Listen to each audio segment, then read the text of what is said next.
Dinesh વરસોલા, principal Shri Prem Singh માધાપરવાડી કન્યા શાળા, જિલ્લા અધ્યક્ષ રાષ્ટ્રીય શૈક્ષિક મહાસંઘ મોરબી. મોરબીના મ્યુનિસિપલ કમિશનરે પ્રજાલક્ષી અભિગમ દાખ્યો એ અંતર્ગત આંતરરાષ્ટ્રીય મહિલા દિનની પૂર્વ સંધ્યાએ મોરબીની જુદી જુદી 5 જેટલી શાળાઓની 20 બાળાઓ એટલે 100 બાળાઓને મહાનગરપાલિકા ખાતે બોલાવેલી હતી, જેમાં જે મહાનગરપાલિકાના જે જુદા જુદા વિભાગો છે એ વિભાગો દ્વારા થતા કામો અત્યાર સુધી મહાનગરપાલિકા બન્યા પછી અત્યાર સુધી થયેલા કામોની વિસ્તૃત છણાવટ કરવામાં આવી અને જે મહાનગરપાલિકાની સત્તાઓ છે એના વિશે આદરણીય સાહેબશ્રીએ બાળાઓ સમક્ષ વાતો કરી. ત્યારબાદ આ તમામ બાળાઓને જુદા જુદા 5 વિભાગ 4 વિભાગમાં વહેંચી દેવામાં આવી અને એમાં એની પ્રત્યક્ષ મુલાકાત લઈ અને બાળકોએ જાત માહિતી મેળવી. દાખલા તરીકે કોઈ ડ્રેનેજની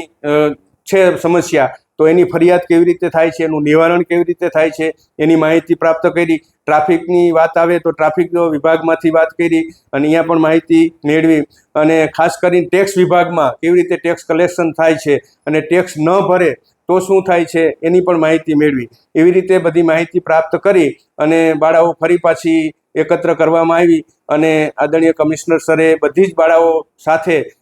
વાર્તાલાપ કરી અને જે વિભાગમાં થતી કામગીરીની કેવી લાગી, કેવી રીતે થાય છે એની માહિતી પાછી મેળવી અને સાહેબશ્રીએ પ્રશ્નોત્તરી પણ કરી અને પ્રશ્નોત્તરી દરમિયાન